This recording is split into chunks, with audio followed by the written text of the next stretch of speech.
If I look worn down, the answer is that I am.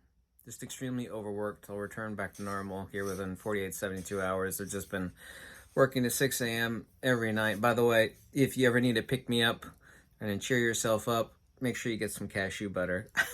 Stuff is incredible.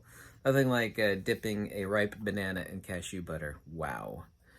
I wanted to mention a couple things that I keep a really close watch on certain things, a lot of things actually, but specific things I do, and one of those is real estate. But before mentioning that, I'd like to point out the fact that I've had a lot of people in Australia and Canada and other places telling me about the peripheral damage that's being done by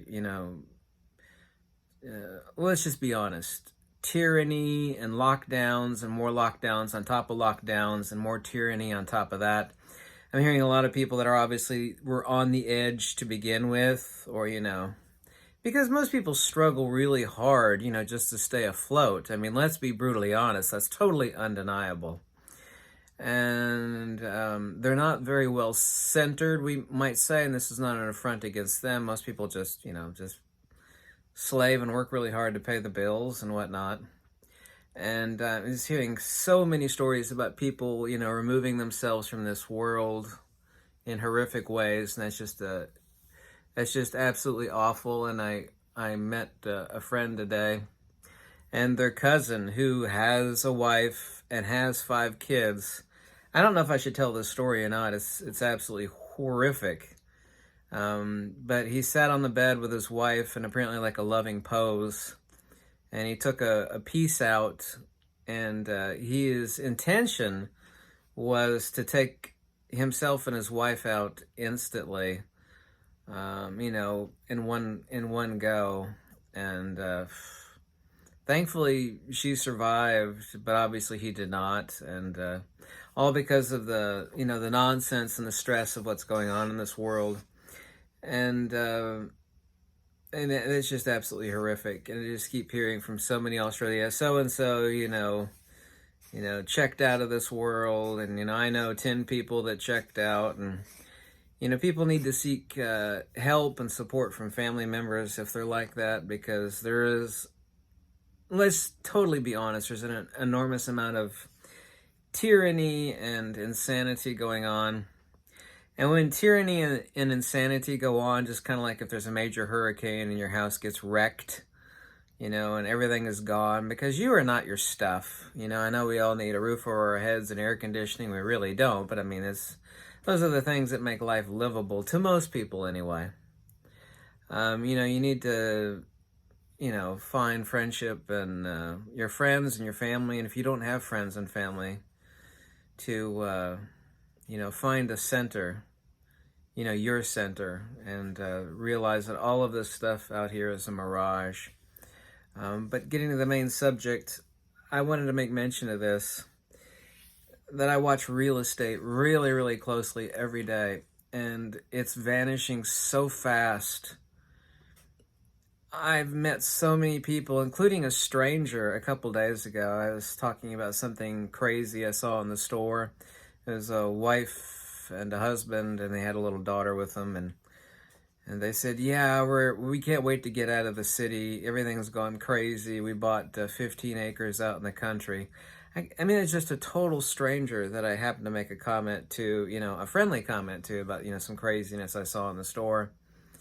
And I have a few real estate agent buddies, and I guess they're simultaneously happy at the same time, but also ticked, and that they don't have the inventory to move, but when they get the inventory, it's sold just like that. I made a mention in a live stream a few days ago about a real estate buddy of mine that picked up a few pieces of land, and a subscriber that I know, and I won't mention his name or anything. He lives on the other side of the earth in Asia, and he's already locked down a parcel of land here in Kentucky. I don't want to give any details or specifics because that would be unprofessional. But anyway, he, from the other side of the earth, he's locked in to buy, and I think he has bought, a piece of land here in Kentucky. I'm familiar with the land, but I mean, people are clamoring to get the hell out of the cities. Real estate, real estate is just hotter than hell. It just is. People want to get away from the craziness. You know, they're not farmers, most of them, and they want to get away from all the crazy people in cities. People were really not meant to live in cities like this. And when craziness hits, there's this, mass hysteria effect where people just go nuts. And they are acting nuts. In this city, which is really a normal city, this Lexington, Kentucky city, it's a college town. It's not backwards at all. The economy's always been really good.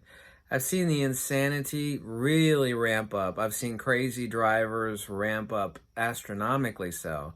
And this city really is sitting right in the middle. It's not it's not Crazyville like Portland, Oregon, crazy, which would not be a good example.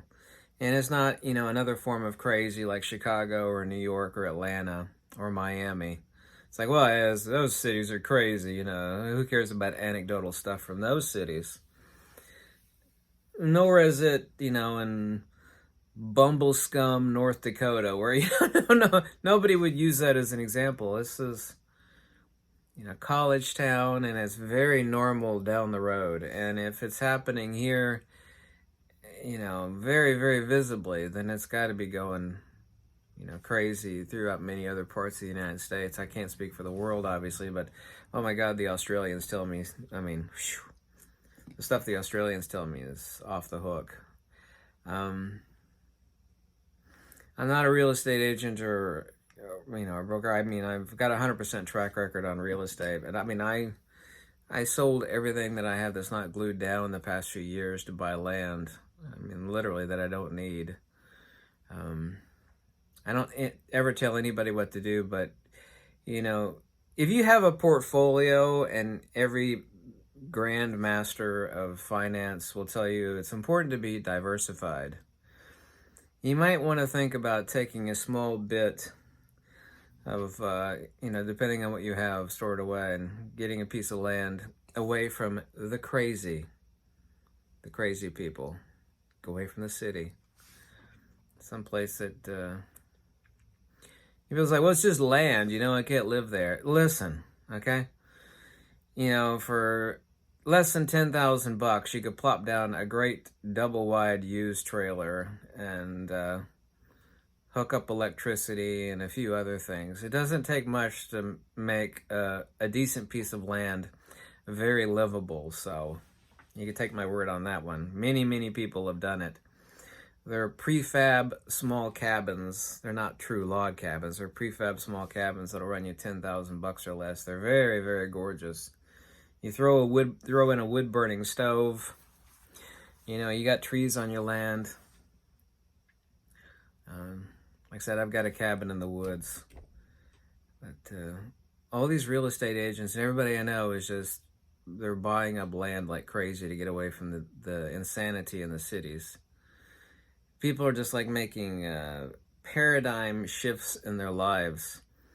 And all these depressed people, because I'm getting emails, like emails that I never got before. People are like, I'm just so down and depressed. And I try to give uplifting advice.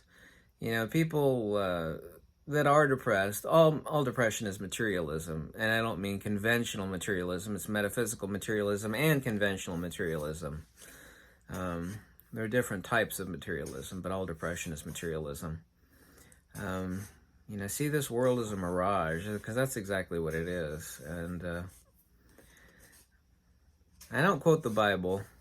There's a Bible quote that goes something like, put no trust in man, yada, yada, yada. I forget how the rest of that passage goes. I can't remember it off the top of my head, but, you could trust in nature, but you can't trust in mankind. I mean, that seems like a really pessimistic statement, but it's true.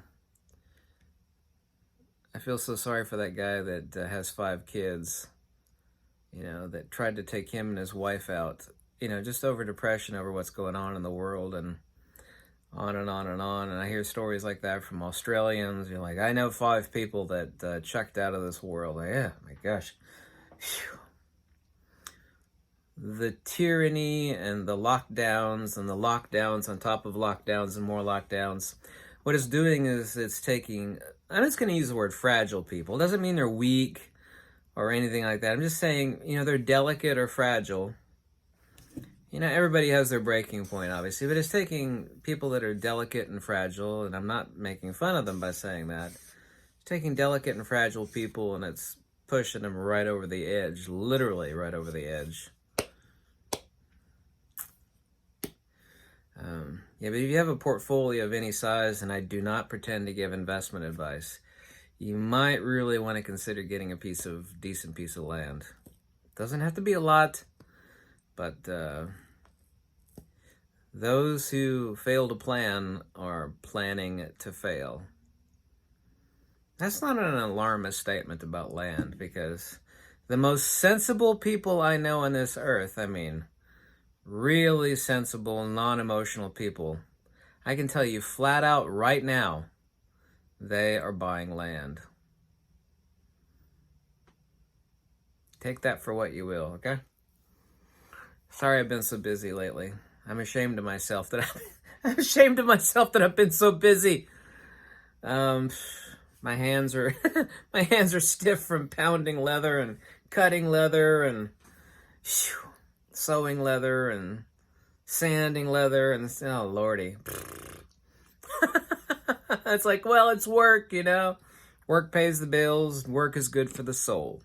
That's right. Somebody once told me that. I'll be back to normal in a day or two. I got 2 more alligator belts I need to make.